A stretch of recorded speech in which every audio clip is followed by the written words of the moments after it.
Was it you, Sean, that also thought that stuntmen when they were younger actually died? Yes. Was it just me? Yeah, so did I. Yeah, No, I also thought they died. We've had this conversation. Yeah, we've had this conversation. It was you. It was my me. parents sat me down. No, and told you. My parents explained to me that it was like all fake, like nobody got hurt or anything like that. And that's why they let me watch, films that were far too violent for kids, because I was like, oh, it's not real. I used to have like screaming matches with my parents that WWE was real. I was like, how? It is. How can he jump no, but it from... is, though. No, the lifestyle is real. The lifestyle is real. 100%, of course. I'm talking about the... how dare you... The... Lily Mum and Lily Papa. Fighting. Exactly, it's true. It's true. It's real, man. For some reason, both of your parents' names have gone out of my head. It's fine. You don't need to say their names on the podcast. Not even close. Like, I'm not even close. If you were to ask me what's your dad's name right now, I'm like...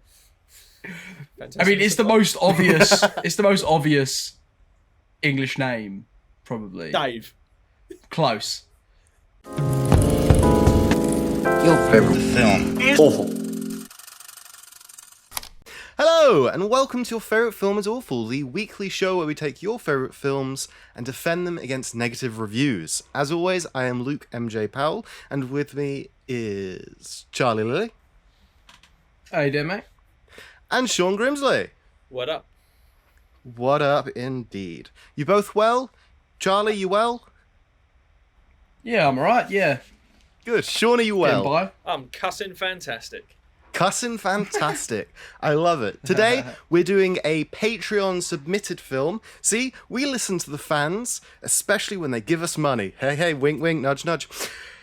Who wants to do the plot synopsis for the film that we're doing today, which is Fantastic Mr. Fox, the Wes Anderson, I don't have the date. Who has the date? 2009. 2009, Wes Anderson, Fantastic Mr. Fox. Who would like to do the plot synopsis? I have a coin. Shall we flip? Do the coin flip. I love the coin flip. Charlie, who's going to call it, though? Heads or foxtails? Tails. Okay. Oh, bollocks. Heads. It's heads. It's heads. It was heads. I mean, I'll do it if you really want me to, but I don't want you to think I was lying, but it was heads.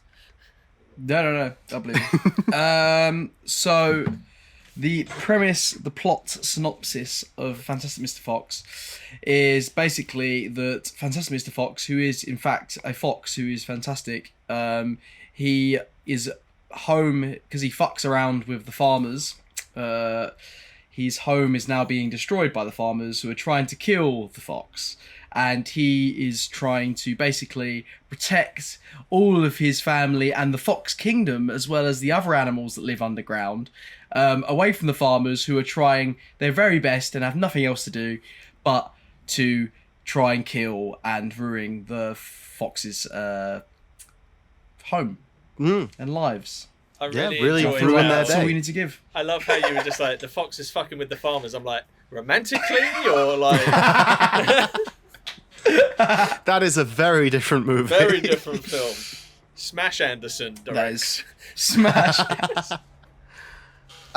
Perfect. I personally felt that you kind of summed that up nicely. I thought you did a great job there, Charlie. Gold star, Cheers, well mate. done. However, Frank G with the 0 review does not agree. Unwatchable. Not funny for adults. Dull for kids.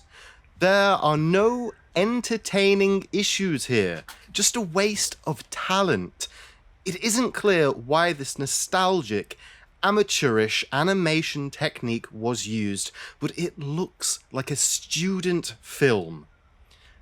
Though it looks like critics were impressed by A-list talent working on this kind of movie, the big question for the rest of us is what cellular service they use to phone in those performances.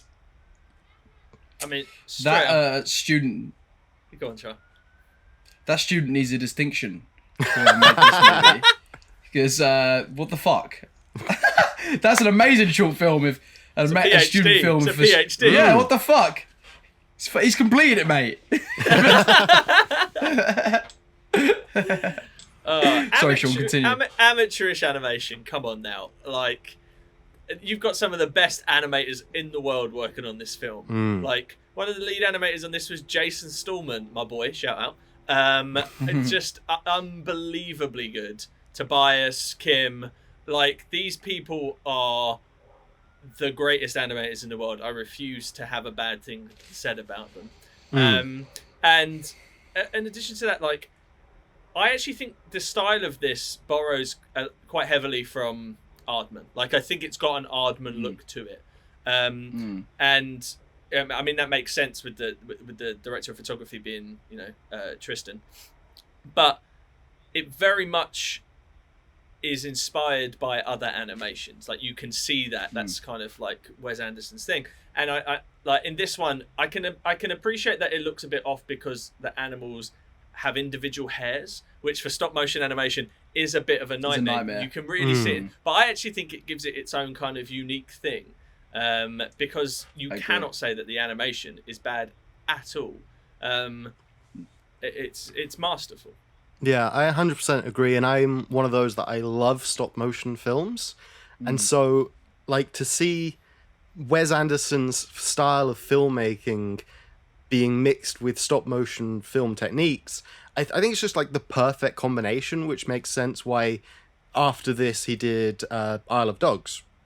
Yes, correct me if I'm wrong. Like, maybe not the direct next film, but he definitely, like, I can tell that he had such a good time and, like, perfecting everything and making sure it was entirely his vision with that Wes Anderson style.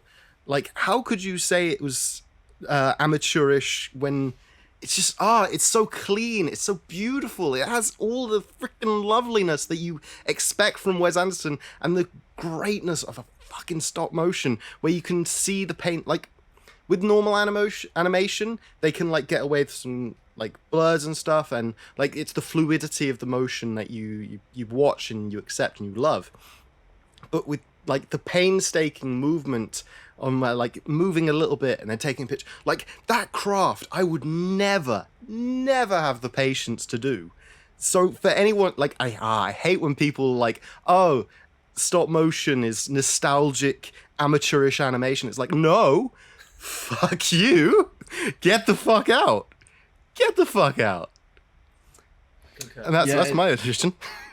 Yeah, I agree. I think stop motion, if anything, it actually kind of, there's a level of charm that you can't get from any other sort of animation style that stop motion has, which is like when you can see like the thumbprints of like the people making it on, say, an Aardman picture, where you can see the sort of the thumbprints and the Play-Doh, and you see like you said, the whiskers kind of moving and stuff, and it's all there in front of you, and it's all happening, and like you said, Luke, it's kind of the perfect tool for Wes Anderson, who has such a distinct style and look and perfectionism to each one of his shots and frames.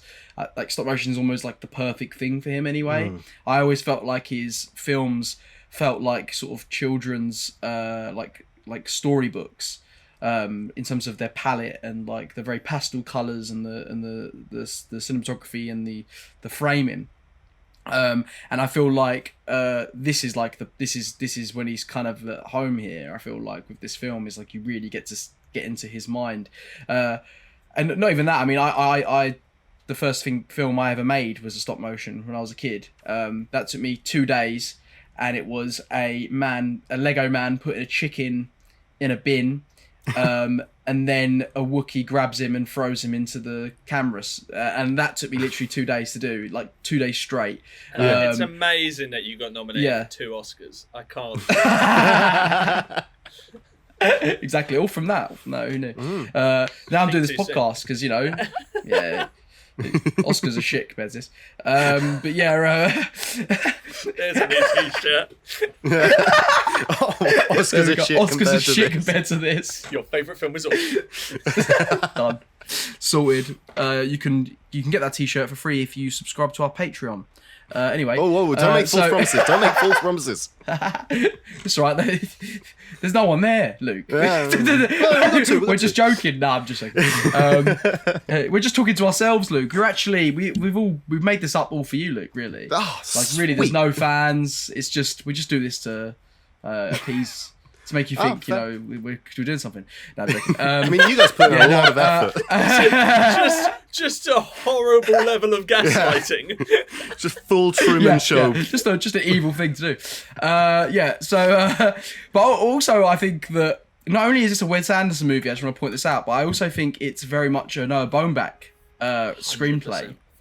100%. And I watching this, I don't know how you should feel about this, Sean, but I feel a lot of parallels with like The Squid and the Whale, particularly when it comes to the relationship between Fantastic Mr. Fox's son and Fantastic Mr. Fox. I think the way they deal with that reminded me a lot of Noah Baumbach, and it was weird when I was watching it, rewatching it.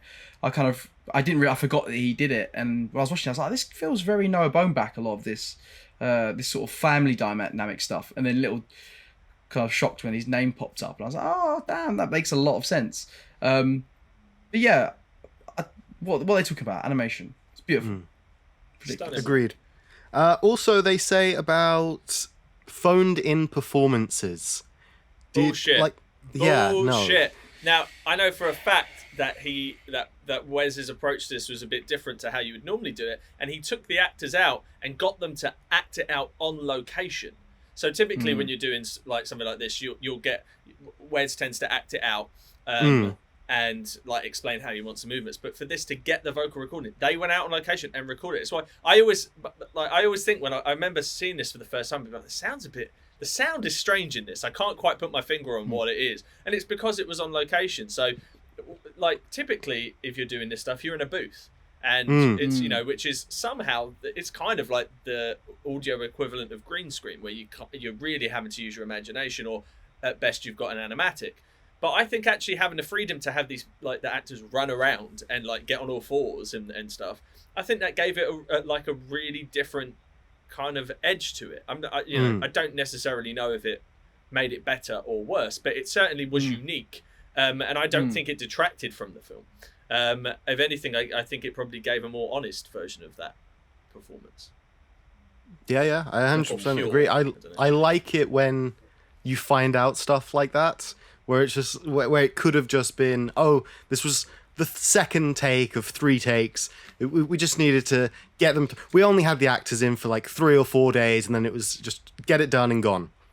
But then, like in the behind the scenes, like this one, for example, and the only one that springs to mind right now is Rango, which was animated chameleon, lizard.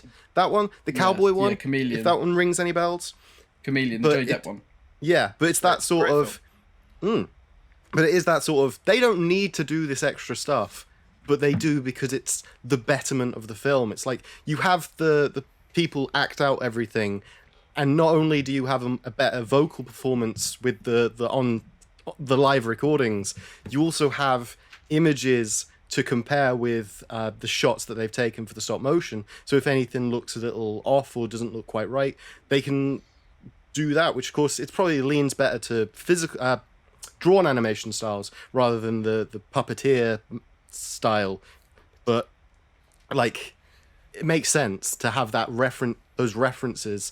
Because, of course, we know that they did that, but I personally, because you've just told me, I don't know when they did that. So if they did the live performances far in advance, then they could be using those references when they're fixing the puppets. They did do it quite far in advance. It was the first thing that they did on the movie, other than potentially like doing the animatic. So typically you have the whole thing animated out in a very, very well drawn, but they're still frames, so you know what the frame is supposed to look like. So I imagine that they would have had that as well. And then of course they do amazing things, like for Isle of Dogs, they had days where people just brought dogs in to film them against green screen, so that the animators had references to how to animate the dogs, different types of dogs, and dogs under different levels of duress. So it's cool how they use the reference files and stuff like that. For me it only adds to knowing that the animation in this is as incredible as anything else, because you literally are making an inanimate object come to life. It's amazing. It's truly magical. Yeah, it really is. Do you think that they got foxes to talk like George Clooney for the reference for this one? I would say this isn't well known, so this is a world first. But actually, all foxes do sound like George Clooney. George Clooney. Yeah. George Clooney actually wasn't available for this film, and so there was a fox hunt for him. And what does the fox say? This film. George Clooney. George Clooney. I love it. I must admit, you're all making great points there, but because I've got a bit of a scatterbrain, as soon as you guys said puppeteers, I started thinking about that scene from Nightmare on Elm Street 3, The Dream Warriors. What's that now? Their like veins are like popping, they're like controlling their veins, and it was freaking me out for a bit, and then I jumped back into the conversation. So I'm sorry. That's okay. My mind immediately went to John Cusack being John Malkovich, like that. Oh yeah, of course. Yeah. That's always what I think of. Yeah, of course. I love it. The way the brains work in my co-hosts, it's great. Okay, expensive would we too. like? It's very. Would we Hey, look, like we don't a talk money, don't much talk my longer price. review? Sorry. So we don't talk my price, okay, on the podcast. Very expensive. Those 2 Oscars I got back in the day for that short, you know. Yeah. I'm worth something. Well, it's a shame you had to sell them to make rent. Yeah. Hell. What is this law you're constructing about Charlie's life? No, I mean the movie Rent. Charlie was really passionate. He really wanted a movie version of Rent and sold his Oscars to get it funded. So that was actually not a lot of people know that. It was Charlie Lilly, and it was everyone thinks it was co-written by George Clooney, but it was actually the fox that lived on his estate. Yeah. What? For fox's okay. sake. No. For fuck's sake. Brilliant. No, enough of this. Right, longer review. This is a critical review from Deborah Ross. Many paragraphs, many pauses to allow you to talk. Fantastic Mr. Fox is actually no more than so-so Mr. Fox, if that. And I was pretty bored right from the get-go. The animation is beautiful, the attention to detail is a thing of wonder, with enough mise-en-scenes to keep even the most fanatical mise-en-scenist happy. But the story is a mess, the script is banal, and as visually stunning as it is, it just doesn't seem to have any kind of soul. I don't know what Roald Dahl, who wrote the original story, would say, but I'm betting it's something along the lines of, "Clear off, I'm busy, don't come back." He was always quite grumpy, by all accounts, although you wouldn't know it from this. You'd just think he was a sentimental old fool. I disagree, Gary.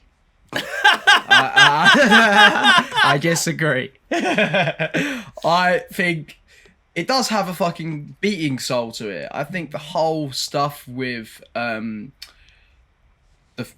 son and the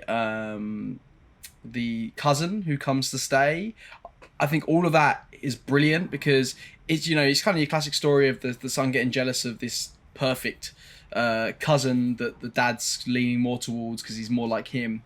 But I really liked like the scene when I need to remind me of the name of the son again, so I don't just keep saying the son. Does anyone know? Jason Schwartzman. I can't remember the character name off the top of my head. So Jason Schwartzman, yeah, the son.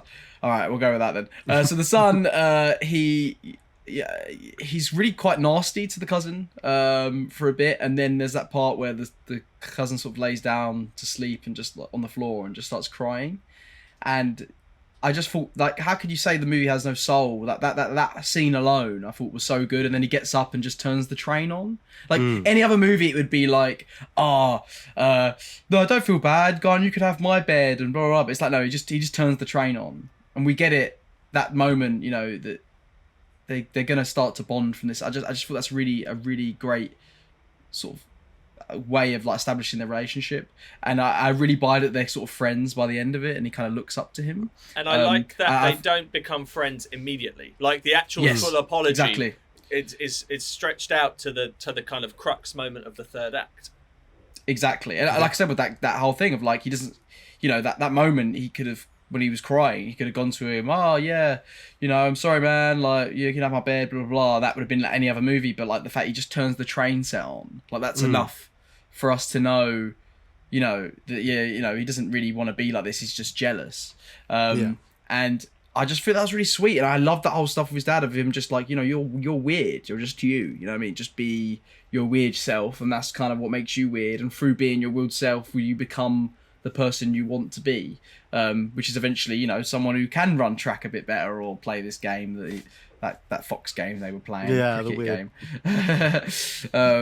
It just baffles me to say that it doesn't have any soul, because of that. I mean, let alone all the other stuff, the other family dynamics they have going on, and the fact that the cousin's father is dying, and what his character, he's such a side character, but he's got so much depth to him, even of like, he can do it all, but he doesn't have a father figure in his life. Well, he won't be around much longer anyway. I don't understand what people watch sometimes. Yeah, I 100% agree. It's one of those that this film lives and dies with its characters, and they are very fleshed out, and you do have those very believable dynamics. Like, I don't know about you guys, but growing up, it was that kind of, it was just being a bit different, and like not feeling like you fit in, and especially in England, where it's like we don't have the cardboard cutout American stereotypes in high school, where it's like, you guys are jocks, that's the box that you fit in. You guys, the cheerleaders, that's the box you're fucking nerds. Get over there and get in your locker. Get in your locker. Like in Britain, look at him, he's trying. Yeah, exactly. Should I two-strap it? Should I two-strap it? Single strap it? What do I do? I'm single strapping it. And in England, it is very much because we have a little more freedom in that kind of stereotypical tropey thing isn't applied to us. We can experience that, and it is that kind of, every kid is the weird one, is a little different, and we're all trying to like figure out who we are, and it's just very believable character of the son. So I wholeheartedly agree. Yeah, it's Wes Anderson and Noah Baumbach, do like tropes of their writing is to have these male father figures who are kind of just lousy. Like, they're not bad, they're not ostensibly bad people, but they're kind of lousy father figures. And this is much like you said, it's very Squid and the Whale, and it's very Royal Tenenbaums, and it's kind of a mashup of those two things, but also recognizing that it has to still be a movie for kids, so it doesn't dwell in the melodrama. But actually, if you dissect some of it, there's some heavy stuff, like when Meryl Streep says to him, like, I love you, but I shouldn't have married you. And then the scene ends. You're just like, wow, that could be a whole movie. Like, it's true. It doesn't explore it, but you know what it means, and you're like, that's what I consider heavy for a kids film. Like 100%. It's dealing with that. And so in contrast, you've got the George Clooney Fantastic Mr. Fox figure who's trying to reclaim his youth a little bit, and you've got the younger figure, his son, who's called Ash, by the way. His son, who's trying to be taken seriously and treated more like an adult. And you've got Christopherson, who has been forced to be more adult and more grown up because of the situation with his father. Again, that could be its whole movie, but it doesn't dwell on that. And I can appreciate the reviewer saying that it's a little bit cold or a little bit distant. The pacing is a bit strange. I won't lie, but it's in keeping with a particular style, and it's consistent through the film. So it's not a mistake; it's a choice. And I don't think it's a bad choice. And I agree, and I think as well that comment is a comment that Wes Anderson gets a lot about his characters being cold, and I kind of agree. I kind of understand that they're very kind of distant, but I get a sense that that's the kind of household that he come from in a weird way. Particularly, I think Noah Baumbach maybe as well, because I think that in something like The Squid and the Whale, for example, and this film, like you said, the dads are they're amazing at what they do. They're kind of like middle class people who are very, very good at what they do, very intelligent people. Fantastic Mr. Fox is obviously fantastic. What's his chops in Squid and the Whale? Jeff Daniels. Jeff Daniels is like an excellent, highly intelligent person.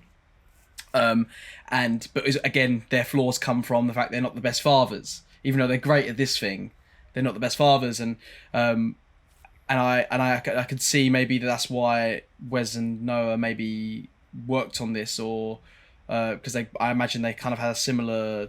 I'm literally just speculating from their movies, upbringing in terms of they come from maybe very intelligent parents that are very good at what they do, but may not necessarily give the attention that the children maybe desire, and that's what I've found through watching their movies anyway. Yeah, if I was to find some sort of through line between it all, and the characters almost seem like they've all been raised by psychologists. So it's you don't just exactly feel it; that, you analyze the feeling, and that becomes you stop recognizing the feeling and you recognize the processing before you recognize the feeling.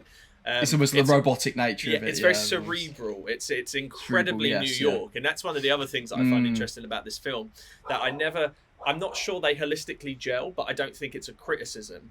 There's such an Americanism to this, while it's also set within this almost that is true, like very English countryside, and it's like it's such a weird mashup that anybody else it wouldn't quite make sense, but somehow. He's a very production design based filmmaker, so it meshes up in a really interesting way because it is uniquely a Wes Anderson film. So yeah, I 100% agree. So the next paragraph is just about plot, which we've already covered, so we're just going to move into the next paragraph. A film does not have to be a slave to a book, but one hopes something of the spirit of a book remains, and here it simply doesn't. It's as if Mr. Anderson took the spirit of the book, showed it the door, and instructed it to never show its face around these parts again. Here the foxes are no longer just foxes that dig a lot. Here they're anthropomorphized to such an extent they stand on two legs, make their getaways on motorbikes, use mobiles, watch TV, are dressed to the nines, and also appear to be in regular employment. Mr. Fox wears a raffish mustard-coloured suit and is now a newspaper columnist? Weird, I know. Meanwhile, Miss Fox is, well, foxy, with her big blue eyes and smart yellow dresses. They have a young son, Ash, who thinks he's not good enough for his father, but of course knows he is by the end. My, how one longs for Aunt Sponge and Aunt Spiker to roll up and sit on the whining little fellow. Mr. Fox, by the way, is voiced by George Clooney, and Mrs. Fox is Meryl Streep, which I just don't get at all. Why hire big money names for this sort of thing? Kids don't care, and as for adults, I have yet to hear one say, "Oh, I must go see that film. It has George Clooney's voice in it." The voice of Wallace in Wallace and Gromit was by that old chap from Last of the Summer Wine. Can't even remember his name. And it didn't seem to do the box office any harm. So it's a big paragraph. Right, I'll tackle the box office thing first. This is a huge gamble, this film, and financially I don't actually think it did especially well. I think it had a budget of 40 and it made 50. That's not by any means a success, but pretty much all of Wes Anderson's films cost that much, so you kind of know what you're gambling on. I would say that the star power aspect of it, and don't forget this is 2009, probably helped sell that idea a little bit, because at that point as well, stop motion was it's widely accepted now, but this film and Wes Anderson's love of it is one of the other reasons why this has become a more widely, loved and accepted thing. I don't think it alienated people. I think it actually brought people to it that wouldn't have kind of figured it anyway. There is this kind of like hipster credential to Wes Anderson that I think, is certainly true to some degree, but it allowed people that would have said, "Oh, that's not cool," to say, "Oh, this is cool," and then by osmosis, maybe more people liked it. I'm not trying to appease those people. I'm just saying. If I can just tack on to that point, the point about, really just the whole focus of the voice cast. So I have made it no secret in one of the previous episodes, I think it was Jaws, when I said that I watched Space Jam 2. Space Jam 2, A New Legacy. Lola Bunny is voiced by Zendaya. Yeah. And that character does barely anything in the film. That is such a and it didn't need to be voiced by Zendaya. It didn't need to be. It could have been the original voice actor, which, of course, is very much like this in the fact that as much as this reviewer was like, "Oh, no audience is going to care who's voicing the people," big names bring people into films. It's happened all the time in live action, and it happens with animation as well, where they've got in these big names because, as you just said, it is a risk. So to have bigger names attached to it, the audience is automatically going to go, okay, well, this has fucking Meryl Streep in it, so it can't be absolute tosh because she's fucking great. And so people will be encouraged to get bums in seats. And it is that kind of marketing thing where, as much as this reviewer can be like, nah, it doesn't matter, it makes no sense, it doesn't do it box office any harm, it does the box office more favor than it does harm. Like, it's just a business choice that makes sense. Definitely. And if you look at the cast as well, oh, sorry, Charlie. That's what I was just going to say, particularly if like the person going to see the film gives a lot of credit to the actor in terms of, for example, like me, with like, well, maybe not so much anymore, but with George Clooney, I used to be like, well, I'm going to go see this because it's probably going to be good or at least interesting. There's certain actors you have a trust with, don't you? I mean, De Niro in the 70s and 90s, you know, Ryan Gosling, I feel like I'll go see whatever he's in because even if it's not good, it's going to be something interesting or different, or, you know, and I feel like that sort of stuff is what brings people in, particularly with animation. It's like, oh, okay, George Clooney's in this animated Fox movie. Well, I like George Clooney's other movies. I'm like, you know what? We'll give it a go this weekend. You know, it's on. Do you know what I mean? George Clooney's in it. He's usually good, and I feel like that. So I think it helps the box office way more than they get credit for. Yeah, Sean, continue. Yeah, and I mean, just further adding to that was what I was going to say anyway, was that, you know, this is a top tier Wes Anderson cast. Yeah. And if you look at what the film's about, it's a heist movie. Yeah. He cast fucking Danny Ocean. Like, literally. Go figure. He's supposed to be this charming but flawed character. Well, you know, Clooney does that just as good as anyone. Yeah. You know, like 100%. And especially at this point in his life, you know, when this came out, you know, he was the perpetual single man, you know, and it was kind of like the idea that he's married. You could buy the idea that George Clooney like is happily married, but like is trying to do something sneaky on the side. Yeah. Like, because he's got that element about him ever since he got famous over ER. That's what Doug's whole character was. He was Batman. You know, come on, he's got a sneaky alter ego. He's really well cast for whatever version of this is, and that's you know, people that say this isn't honest to the book. Well, 2/3 of it are invented for the movie anyway, which I think kind of allows you to have free reign. And I don't think it's sacrilegious to the original text. It's certainly different in its approach, but I'm fine with that. You know, change everything or change nothing. Those are the two ways you adapt it. This somehow did both, and so I don't think it failed at either. No, I agree. And you know, and I've said this before, and I'll say it again. It is an adaptation. Last week we got Suicide Squad and The Suicide Squad. They're entirely different movies, but they're both different takes, different adaptations.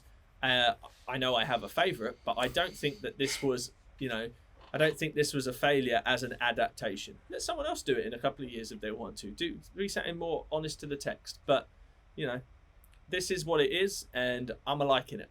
Definitely. I think adaptations should always try to, I agree, either do the same thing or add something else to it, or add something new, or have a fresh take on it, or a fresh perspective. And I think that's exactly what this does.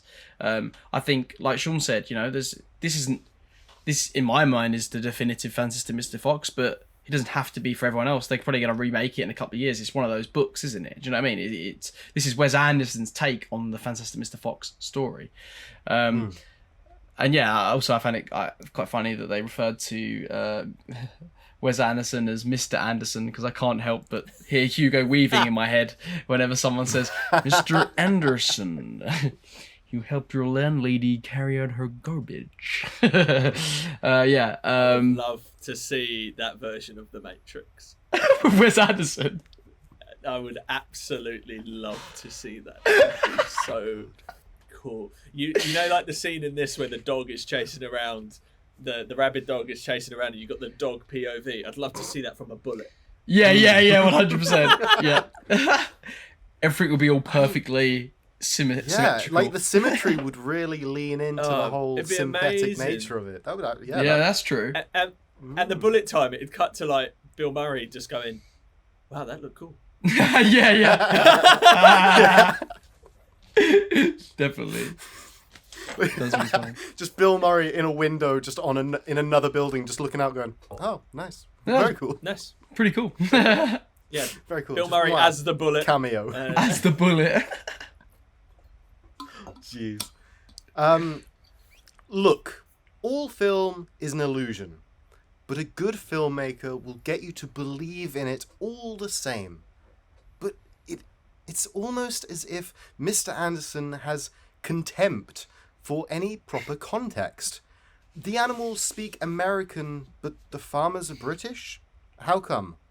The animals have cookers and toasters and kettles in their dens. How come? It is obviously set in rural England, yet the cars and supermarket products are all American. How come? It's a film without any integrity, which means it can't have any emotional credibility either. Do we properly care what happens to the Fox family and their friends? Not at all. It's as if too much thought has been given to the animation and almost none to putting some heart into it.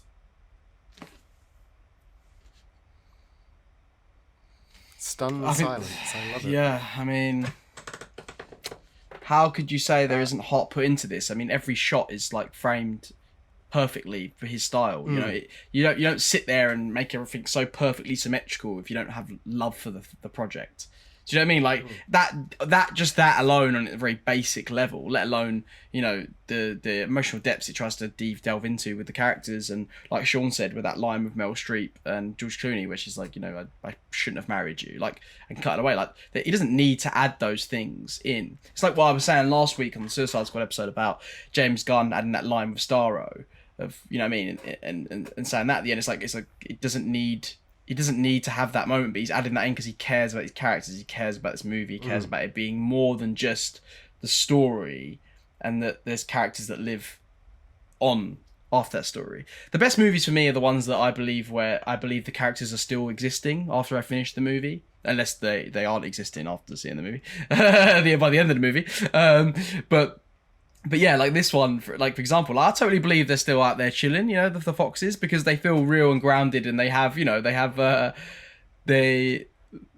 because he gives them that very human element, even though we're watching animated foxes. And to say that there's no love and craft put into it, I think it's just ridiculous.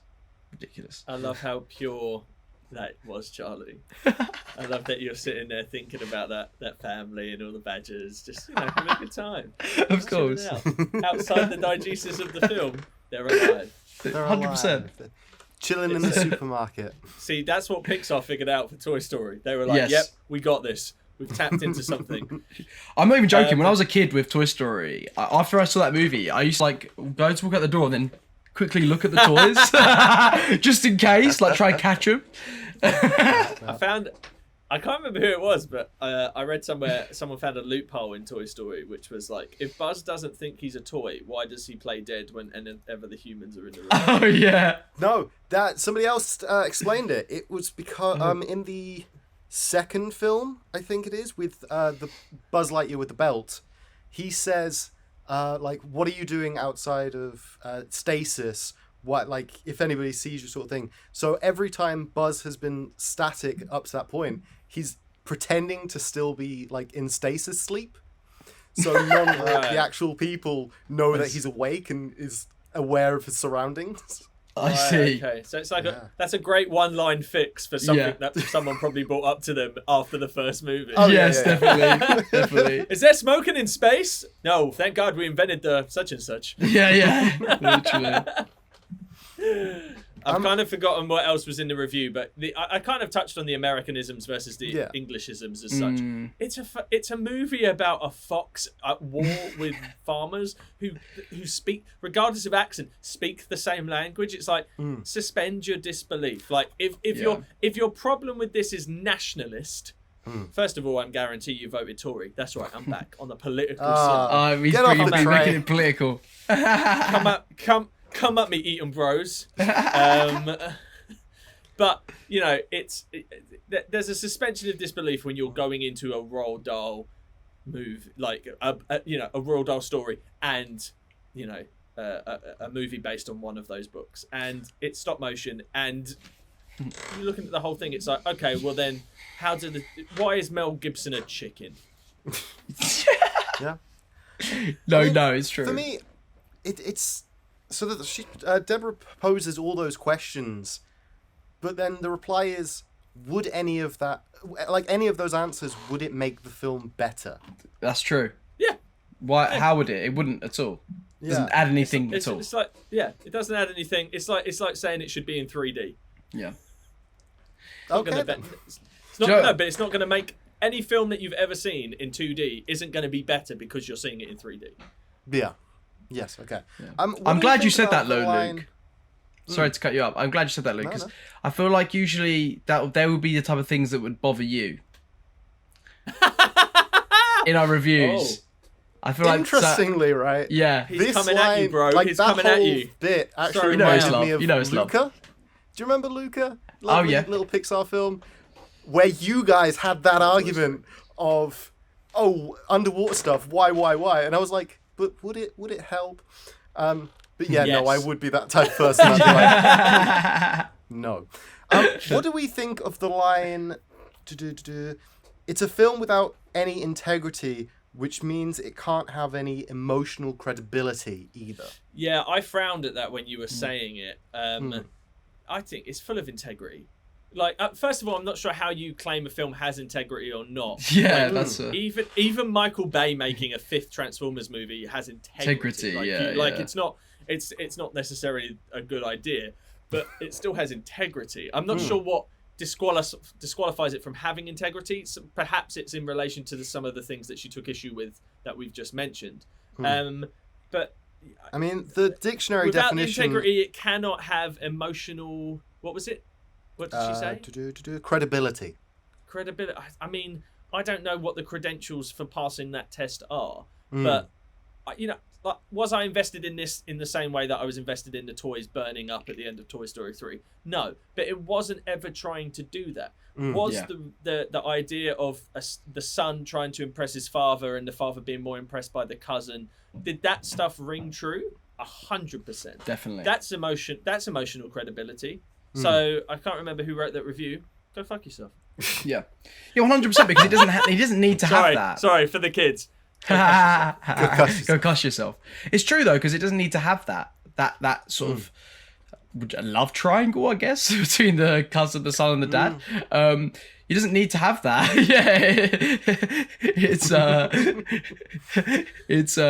It's if you just had the plot of the Fantastic Mr. Fox, that's enough for you to have your movie, isn't it? But the care and the love, to go back to that, is Wes Anderson adding that extra element of that dynamic between those three characters.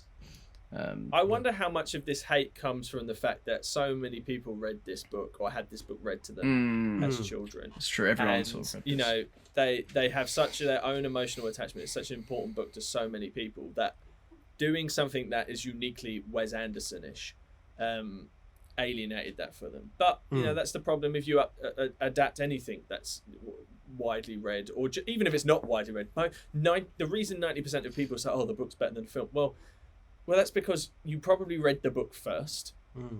You put way more information into a book, so you can really delve into subplots, which you have to cut out of movies 90% of the time. But also, how can any single person compete with every individual's imagination? They can only go with what they think is the best version of it, or their version of it. Especially the book thing bothers me. Yeah, it really annoys me. And when there's when I see something like, when David Fincher got announced to do Gone Girl, I specifically didn't read the book because I prefer I want the movie to be better. And if the adage is true that the book is always better than the film, if the film is a 5-star masterpiece, like Gone Girl is, and you're telling me the book's still better, I've not only just enjoyed a 5-star film, but I get to go read a book that might make that I get even more out of it. Yes, I agree. I get more doing it that way than reading the book and then being disappointed by the version of the movie that I didn't imagine in my head. Yeah, Whereas 100%. now I've read Gone Girl subsequently, the film is better than the book. There's absolutely no question in my mind because it doesn't contain as much information. Yeah. Well, yeah, I it's that 100% agree whole- with that. Yeah, it's the whole. A picture says 1,000 words, but in a book you can spend 1,000 words talking about what a per person picture. thought. Yeah. Yeah. That's true. Yeah. And like, Yeah. how do you show a picture of what a character's thinking? And that's it. Like when they're making their breakfast, you can only do so much physically when you can have a whole thing about, oh, this guy is stressed while buttering toast. So you're going to have a guy buttering toast in the film. But in the book, he's stressed because of all of these different reasons. Yeah. So it's just... To me, to compare the two is I almost see it as nonsensical because it's like you said, Sean, like what you said, Luke. They're two complete different mediums. Of course, you're gonna prefer the book because the guy who wrote the books has got hundreds and hundreds of pages to tell you about this character's kneecaps. Do you know what I mean? Whereas like you've got bloody Claire's knee, A Eric history Rowe. of kneecaps by Philip K. Knee. I don't know why I'm suddenly. I was thinking about Claire's Knee, the Eric Romer movie. I don't know why. I just don't know. But, Okay. but anyway, so yeah, but yeah, anyway, you have all this time, right? And for me, it's every time I've always asked someone why they prefer the book more, it's always for this reason. Okay, so let's pretend for a second this person prefers the Lord of the Rings books to the movie, right? Okay. I go, what is the reason you don't like the Lord of the Rings movie over the books or whatever? And they go, oh, because insert scene where this character kills an orc that is completely not connected to the main storyline is not in it. And I'm like, just because of that, that's not a reason to not like the movie. You get that in the book. That's additional, right? That's additional. There's, like for me, I've read one of my favourite books I've read is A Clockwork Orange. You haven't. Stop lying. I can't read. I'm lying.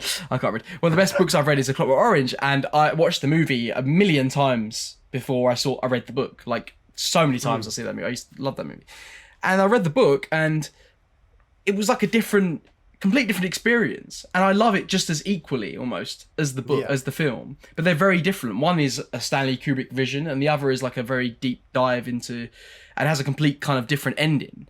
It's this character where you really get to explore the language more, and there's additional scenes. It's like they go hand in hand for me. I never understand comparing them. I think it's weird. You only have 90 minutes in a movie. Do you know what I mean? To that's tell when the it story. works. Yeah. Yeah. I will say, to go slightly against the grain, even though I agree with you, sometimes the book is it just is better, and especially in cases where the film is just shit. Yeah. It does Yeah, of happen. course. Yeah, of course. Yeah. Like to name drop a book that I love, which is Darren Shan, Vampire Assistant.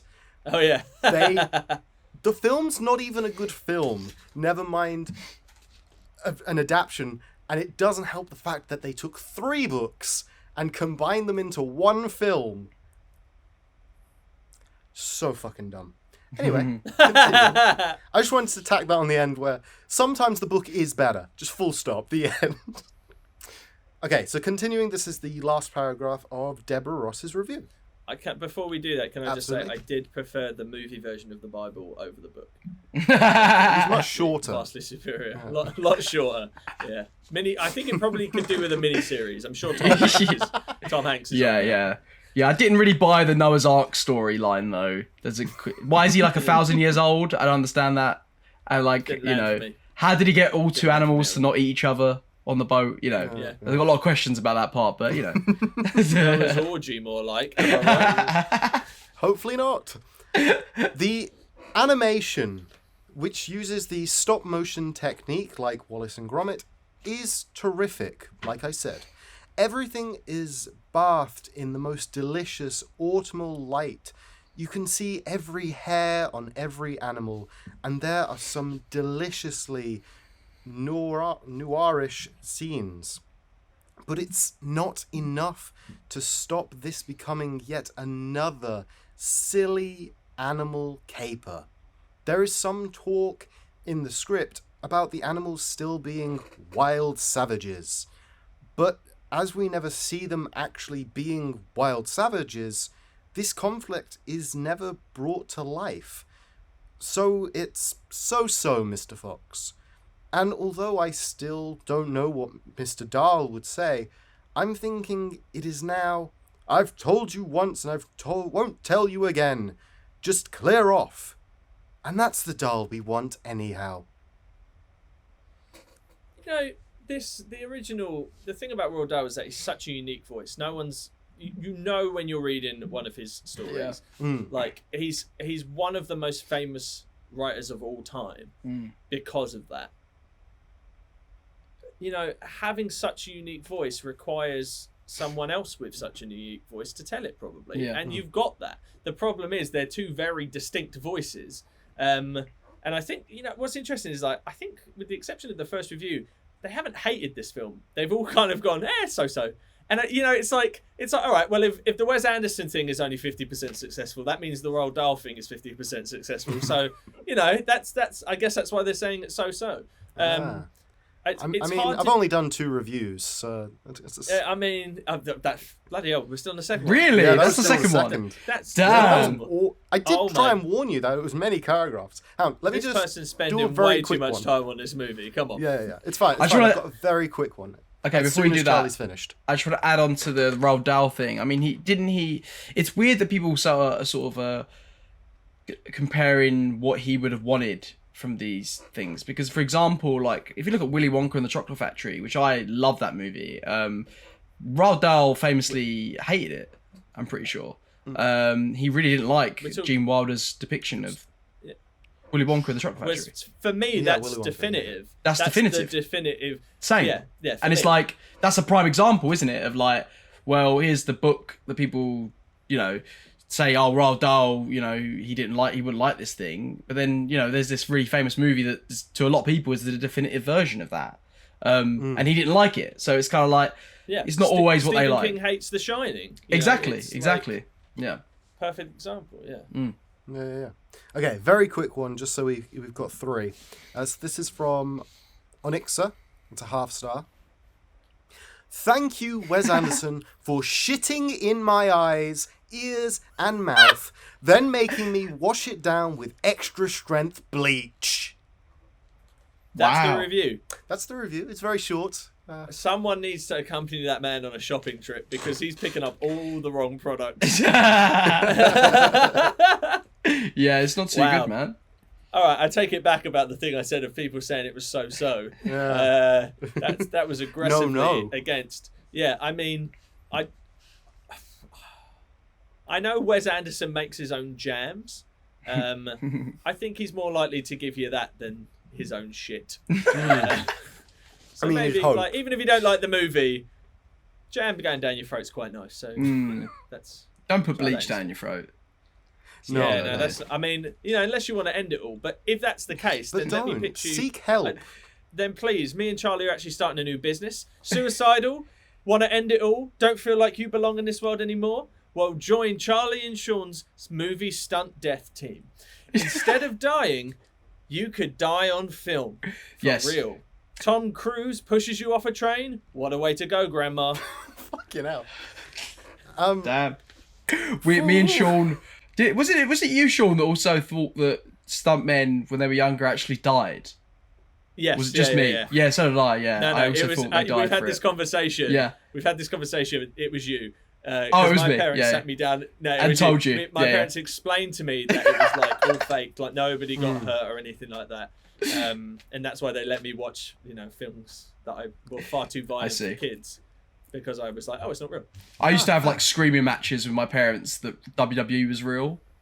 I was like, how? It is. How can he jump No, but it from? is though. No, the it is real. lifestyle is real. The How lifestyle dare is you? real, 100%, of course. I'm talking about the How dare you, Lily the Mum and Lily Papa? fighting. Exactly, it's true. It's true. It's Trying to real, remember, man. For some reason, both of your parents' names have gone out of my head. It's fine. You don't need to say Literally, their I'm names on the podcast. Not even close. Like I'm not even close. If you were to ask me what's your dad's name right now, I'm like. I mean, it's the most obvious. It's the most obvious English name, probably. Dave. Close. Bill. What's the other one? No, we're not playing this game. We're not saying your parents' names on the podcast. I know the Immediately man, after and talking I about cannot turning remember. every film into a snuff film, we're not talking. I didn't We've gone say full- 8mm. I didn't say let's do that to Grandma. We gone Videodrome on this bitch. We have. Right. Joaquin Phoenix is going to come and find us. Right. Case All closed. jokes aside, if you are suicidal, please seek help. Yeah, Please- please seek help. That was yeah. Please It was all do. a bit. We'll put a number in the description below. Please don't ever. If you're thinking about it's been said. Yeah. It's been said now. You can't take it back. Well, you can, but we're not going to because it's going to be too big of an edit. Is the film awful? No. Yes, no. Is that a review? Are you asking us? That I'm Oh. asking you. We don't have time for more reviews. We've passed the 40-minute mark, I assume. No, the film is not awful, so it's a thumbs up. It's awesome. Yeah. Thumbs up. Thumbs up. Awesome. Yeah, no, I finished the film and I was like I was filled with good emotions. And you don't get that from a bad film. You're filled with, I've just wasted 2.5 hours of my life. That's a bad film. This was everything came out peachy. I love it. And that's a good film. Awesome. So please watch Fantastic Mr. Fox at the time of recording and I presume airing, which is the beginning of August 2021. It's on Netflix. Enjoy. Indeed. Please do. For now, in the UK, use a VPN. In the UK. Sometimes VPN. No, we're not going to talk about that. We're not gonna do What film do you double bill this with? The Squid and the Whale. I was going to say the Well. exact same thing. I was Well, gonna say the Charlie exact got same there thing. first. Actually, no, we're going to take that away because you already spoke about the Squid and the Whale. No. You're not allowed. Denied. Half an Hey, hour I ago. brought it to the table, okay? Ah, No, shit, bum you did back. do that. In fairness, yeah. I would probably Raising Arizona. Do you know what? For as weird of a combination that is, I get it. That's spot It's on. like it- I think that's almost yeah, like it's really good. That's a really good double bill. I really like that. It's it's about bumbling fathers and their kids, and it's goofy and wacky, and it's a unique voice that is the Coen brothers. I actually found this Fantastic Mr. Fox to be very Coen brothers like, Yes, and that's definitely. one of the reasons that I like it. Yes, I don't know if that's the casting of George Clooney or not, but definitely. Yeah, that's true. But also the musical scene. It's Yes. like, I don't know, I was just making it up. Well, that's bad songwriting. Yeah, that's proper Brilliant. Coen brothers, isn't it? Roald Dahl wouldn't have written that. Like, No. come on. It's true. That is a fucking great choice, Sean. I like that because it's kind of off field, but Thanks. I can totally see it. It's got that weird, quirky style, especially the chase scene. Kind of feels like something out of it. The characters are kind of in the wacky and that's good. I like And there's that. heists. And it's got that kind I of love a heist. southern feel, even though it's set in Cornwall or wherever the fuck it's set. Yeah, no. Yeah, that's good. Fuck. I posed the question. I have not even. The Grand Budapest Hotel? I mean, it's a Wes Anderson that? joint. Wes I Wes can see Anderson. them going hand in hand.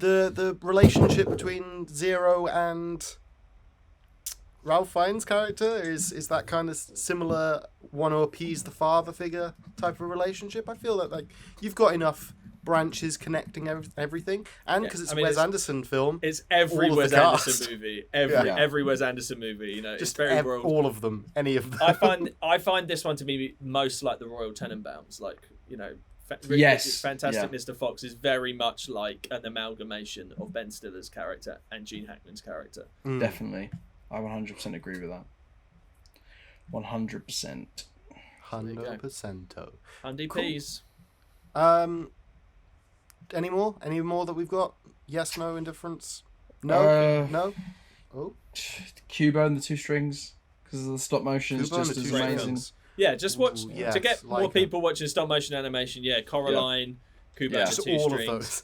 Just Just marathon all stop also- motion pictures. And also, can I just as a shout out to the DP of this film, Tristan Oliver as well. Paranorman is so underseen, so underrated, and just a masterpiece of stop motion cinematography. Absolutely next level. So, yeah, love to do that on the show. Actually, it's a really underrated film. I've always meant to see it, so I'll be up for that.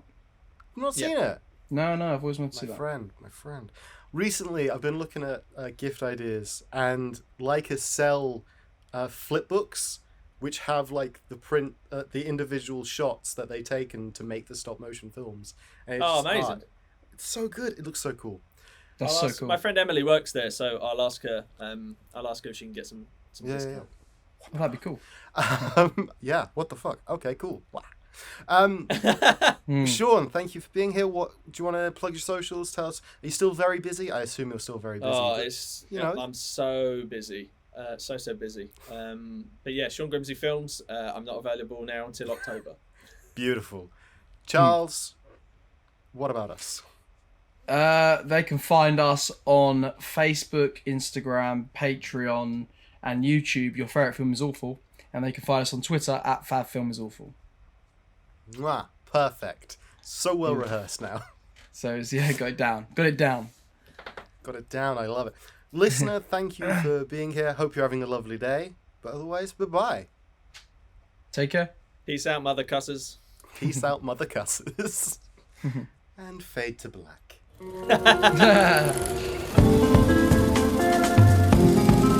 What's your favorite film? God, that's awful. Favorite? Awful. Awful. Your favorite film is awful.